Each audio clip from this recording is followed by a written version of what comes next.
সুমধুর কণ্ঠে কোকিল কণ্ঠে তেলাওয়াত করো। কোরআনকে কিভাবে পড়তে হবে? সুমধুর কণ্ঠে ধীরে ধীরে তাজবিদ সহকারে, তাহসিন সহকারে, মদ গুণরা যে সমস্ত নীতিমালা রয়েছে কোরআন তিলাওয়াত করার, সেই নীতিমালা অনুযায়ী কোরআন শরীফ তেলাওয়াত করতে হবে, ঠিক না? আমার আপনার মন মতো যদি আমি কোরআন তিলাওয়াত করি, আমার ইচ্ছা মতো যদি আমি তেলাওয়াত করি যে আলহামদুলিল্লাহি রাব্বিল আলামিন আর রহমানির রহিম, অথবা বললাম আলহামদুলিল্লাহি রাব্বিল আলামিন, এভাবে পড়লে হবে? এভাবে পড়লে হবে তো নাই, বরং সব তো দূরের কথা, গুনাহ হবে, ঠিক না? এভাবে পড়লে গুনাহ হবে, নিশ্চিত গুনাহ হবে। অথচ আমাদের সমাজের মধ্যে প্রায় 90% মানুষ এভাবেই কোরআন পড়ে, ঠিক কিনা? আমাদের সমাজের 90% মানুষের কোরআন কি পড়া শুদ্ধ, অশুদ্ধ, শুদ্ধ হয় না। কোরআনকে শুদ্ধ করে শিখতে হবে। সবার আগে কোরআনকে শিখতে হবে, সবার আগে কোরআন, তারপরে অন্য সমস্ত শিক্ষা। কোরআনকে সবার আগে রাখতে হবে। যদি শান্তি পেতে চাই, যদি কামিয়াবি পেতে চাই, দুনিয়ার শান্তি, আখিরাতের শান্তি, তাহলে আমাদেরকে সর্বপ্রথম কোরআনকে সহিহ শুদ্ধ রূপে শিখতে হবে, ঠিক না?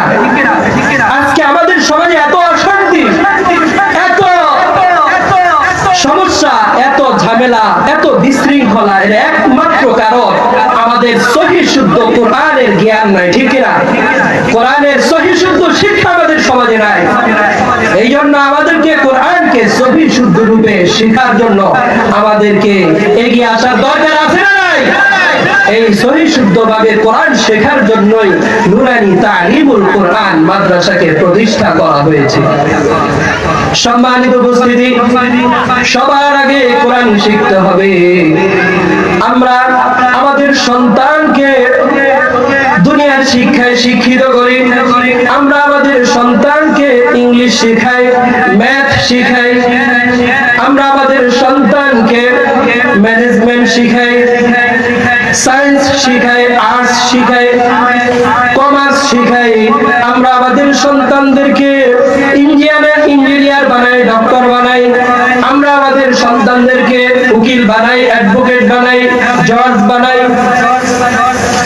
সব কিছুর আগে, সব কিছু বানানোর আগে আমাদের সবাইকে, আমাদের সন্তানদেরকে সর্বপ্রথম আমরা কোরআন শিখাতে হবে, ঠিক না?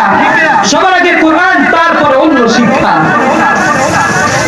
আমি যদি সর্বপ্রথম আমার সন্তানকে, আপনার সন্তানকে কোরআন শিখাই, এই কোরআনই আপনার সন্তানকে অন্য সব কিছু শেখাবে।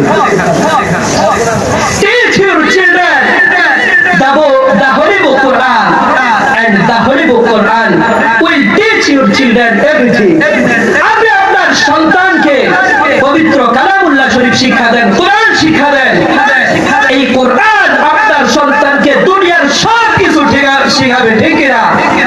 এই জন্য আমাদেরকে সর্বপ্রথম কোরআন শিখাতে হবে। কিন্তু আমরা বড় দুর্ভাগ্য, আমাদের বড় দুর্ভাগ্য, আমরা আমাদের সন্তানদেরকে দুনিয়ার সবকিছু শিখাই, ইংলিশ শিখাই, ম্যাথ শিখাই, দুনিয়ার ল, দুনিয়ার সবকিছু শিখাই, কিন্তু কোরআন শিখাই না।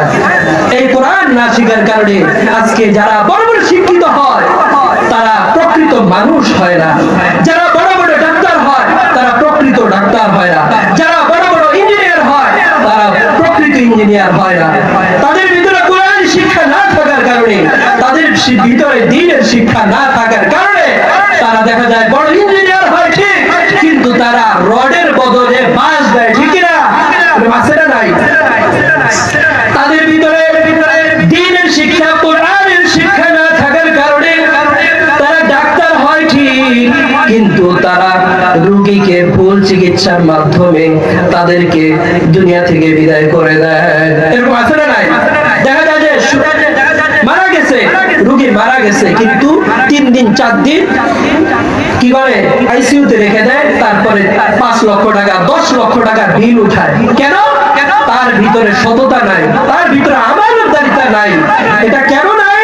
কারণ তার ভিতরে দ্বীনের শিক্ষা নাই, কোরআনের শিক্ষা নাই, মাদ্রাসার শিক্ষা নাই। এই জন্য তো আমরা একটা কথাই বলবো যে আমাদের সবার আগে সর্বাগ্রে আমাদেরকে কি শিখতে হবে?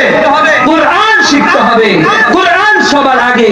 যখন আমরা কোরআন শিখে যাব তখন আমাদের ব্যক্তি জীবন ঠিক হয়ে যাবে, সামাজিক জীবন ঠিক হয়ে যাবে, পারিবারিক জীবন ঠিক হয়ে যাবে, রাষ্ট্রীয় জীবন ঠিক হয়ে যাবে, আন্তর্জাতিক জীবন ঠিক হয়ে যাবে, দুনিয়ার জীবনও সুখময় শান্তিময় হয়ে যাবে, আখিরাতের জীবনও সুখময় শান্তিময় হয়ে যাবে। ঠিক না?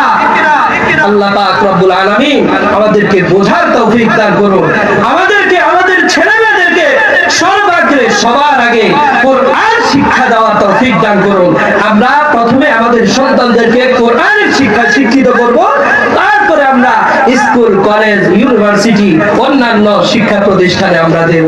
তবে অবশ্যই অবশ্যই কোরআনের শিক্ষায় একটু হলেও অন্তত সহি শুদ্ধভাবে কোরআন পড়ার মতো, নামাজ সহি শুদ্ধভাবে পড়ার মতো, রোজা সহি শুদ্ধভাবে রাখার মতো, দ্বীনের উপরে দ্বীনের মৌলিক আমলগুলি করার মতো যতটুকু সহি ইলম দরকার ততটুকু সহি ইলম শিক্ষা করার জন্য অন্তত পক্ষে 4-5 বছর হলেও আমরা আমাদের সন্তানদেরকে মাদ্রাসায় কোরআনের শিক্ষায় শিক্ষিত করার চেষ্টা করব। আল্লাহ পাক রব্বুল আলামিন আমাদের সবাইকে তৌফিক